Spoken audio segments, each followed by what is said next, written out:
नमस्कार दोस्तों, मैं हूं सरण कुमार दादीच और आप देख रहे हैं पंचायत अब तक। जैसा कि दोस्तों आप तस्वीरों में देख रहे हैं, राजस्थान पटवार संघ एक बार फिर आंदोलन की राह पर है। राजस्थान पटवार संघ का कहना है कि हमारी जो 9 सूत्रीय मांगे हैं उसको सरकार तुरंत प्रभाव से संज्ञान में लेते हुए पटवारी को राहत प्रदान करें। पिछली बार भी इन्होंने कुछ मांगों को लेकर आंदोलन किया था। अब पटवारियों के पेन डाउन हड़ताल के चलते किसानों को गिरदावरी फसल खराबे के मुआवजे के लिए जो सरकार तक बात पहुंचानी है उसमें देरी हो रही है। पटवार संघ लगातार आंदोलन की राह पर है। उनका कहना है कि सरकार हमारी बातों को सुने और उस पर गौर करते हुए जल्द ही कोई रास्ता समाधान की ओर निकालें। जल्द ही रास्ता निकलने पर किसानों को भी राहत प्रदान होगी। आइए सुनते हैं इनका क्या कहना है। सरकार के समक्ष हर स्तर के ऊपर हमने हमारी मांग रखी।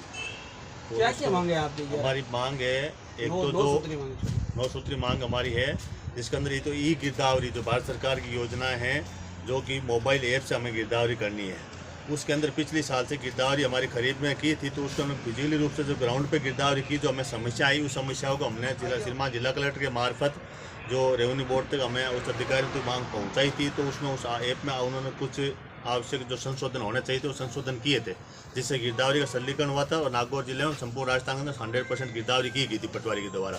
लेकिन इस प्रकार वापस जो रबी गिरदावरी करनी है, इस ऐप के अंदर वापस वही हार्डनेस कर दिया, जिसकी वजह से उस ऐप की मार्फत हम गिरदावरी मौके पर कर ही नहीं पाएंगे। तो किसान खुद भी तो कर सकते हैं। किसान भी उस ऐप में इतना हार्ड है कि किसान गिरदावरी कर ही नहीं पाएगा।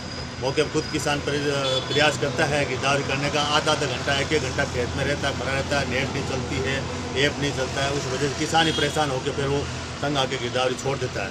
वो कहता है पटवारी आप ही करो। पटवारी भी उस ऐप की मार्फत गिरदावरी करने में असमर्थ है, क्योंकि गिरदावरी का ऐप है जो कि जटिल बनाया हुआ है और भौगोलिक स्थिति को देखते हुए कहीं मतलब पहुँचनी मार्ग नहीं है, कहीं जो नेट नहीं पहुँच पा रहा है। पटवारी के पास ऐसा कोई संसाधन नहीं इतना बड़ा कि आज 6 घंटे के बाद में 4 घंटे बाद मोबाइल डिस्चार्ज हो जाता है, फिर पटवारी वापस चार्ज करने के लिए जाना पड़ेगा। खेतों के अंदर कहीं चार्ज की सुविधा है नहीं। इस पर दूसरी मांग हमारी ये है कि जो हमारे 1035 नए पटवार बनाए थे सरकार ने, जिनकी वित्तीय स्वीकृति जारी होने के लिए वित्त विभाग में 1 साल से पत्रावली हमारी लंबित है। हम बार बार वित्त विभाग के अंदर प्रयास कर रहे हैं, रेवेन्यू बोर्ड के मार्फत कर रहे हैं, प्रमुख शासन सचिव के मार्फत हम प्रयास कर रहे हैं, लेकिन हमारी किसी प्रकार सुनवाई नहीं हो रही है। तीसरी मांग हमारी है कि पिछले 2 साल से हमारी डीपीसी और रिव्यू डीपीसी लंबित पड़ी है। जो पटवारी 2 साल पहले आरआई बन जाना चाहिए था, वो अभी भी पटवारी के पद पर कार्य कर रहा है। तो सरकार उसके ऊपर भी मतलब किसी प्रकार कोई सकारात्मक काम नहीं किया जा रहा है। सरकार के द्वारा रेवेन्यू बोर्ड को सही ढंग से निर्देशित नहीं किया जा रहा है, जिस वजह से 2 साल से गिरदावरी जो हमारी डीपीसी वो बकाया पड़ी है।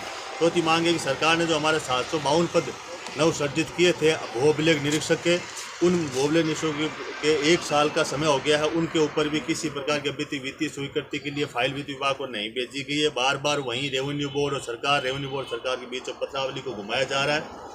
चौथा हमारा है कि हमें जिस प्रकार से भारत सरकार की DLNP योजना है, जिसके अंदर हजारों करोड़ रुपए राजस्थान भारत सरकार ने खर्च किए हैं, और उस DLNP योजनाओं का धरातल के ऊपर जो इम्प्लीमेंट करना है पटवारी और आरआई को, तहसीलदार को, उनको किसी प्रकार का संसाधन नहीं दिया गया। संसाधनों का अभाव के अंदर DLNP योजनाओं का जिस प्रकार से पेपरलेस कार्य किया जा रहा है, पेपरलेस कार्य के लिए पटवारी को लैपटॉप है, प्रिंटर है, और ग्राउंड के अंदर उसको ग्राउंड में गिरदावरी करने के लिए उसको टैबलेट वगैरह दिया जाना चाहिए, अभी तक किसी प्रकार का नहीं दिया। पटवारी स्वयं के संसाधनों से उससे मतलब 2 साल से पीछे 2020 से लेकर 4 साल हो गए, 2-4 साल से इस DLNP योजना का जो कार्य पटवारी अपने संसाधनों से किया जा रहा है। छठी मांग हमारी है भू अभिलेख निरीक्षक का जो नायब तहसीलदार के अंदर जो कोटा है, उस कोटे को बढ़ाया जाए। साथ ही हमारी है कि जो तहसीलदार का जो मंत्रालय संवर्ग में अंदर जो कोटा है पटवारियों का, तहसीलदारों का, उसके अंदर हमारे उसका सही ढंग से पदों के हिसाब से इसका निर्धारण किया जाए, वो उस पर भी नहीं किसी प्रकार कार्य नहीं किया जा रहा है। 8वें भूपेंद्र आयुक्त के द्वारा जो कम्बेट कैडर की वरिष्ठ सूची जारी की है, वो भी अलग अलग जारी की जा रही है। हमारी मांग है कि भूपेंद्र आयुक्त, भूप्रबंधन विभाग, रेवेन्यू विभाग और सिंचाई विभाग, तीनों के पटवारियों की गिरदावरी जो सीनियरिटी है वो एक साथ होनी चाहिए। और 9 लास्ट मांग है हमारी जो हार्ड ड्यूटी भत्ता वगैरह, अगर सरकार हमारे संसाधन नहीं दे रही, कम से कम हमारे भत्ते बढ़ाए जाए, ताकि भत्ता बढ़ाए तो हम उससे क्या कि हम संसाधन खरीद के अपने पैसों से, भत्तों के से, और हम काम को ग्राउंड के ऊपर कर सकें। लेकिन इन पत्रावलियों का पिछले हम 2 साल से लगातार प्रयास कर रहे हैं, जगह जगह ऊपर हर सक्षम स्तर के ऊपर जा के हम प्रयास कर रहे हैं, लेकिन पत्रावली कभी इधर से उधर घुमाई जा रही है, इधर से उधर घुमाई जा रही है, किसी प्रकार भी नहीं किया है। इस वजह से राजस्थान पटवार संघ अंदर आक्रोश आया। आक्रोश की वजह हमने निर्णय लिया है कि संपूर्ण राजस्थान के अंदर संपूर्ण कार्य बहिष्कार करते हुए समस्त उपखंड मुख्यालय के ऊपर धरना प्रदर्शन करना है। अगर सरकार हमारी मांगों पर गौर नहीं करती है तो अभी हमने अगला प्रोग्राम जो कर रखा है 16 तारीख को समस्त जिला मुख्यालय के ऊपर धरना प्रदर्शन और रैली है। और फिर भी अगर कोई कार्रवाई नहीं होती है तो हम इस आंदोलन को और उग्र करेंगे और बड़ा आंदोलन करेंगे।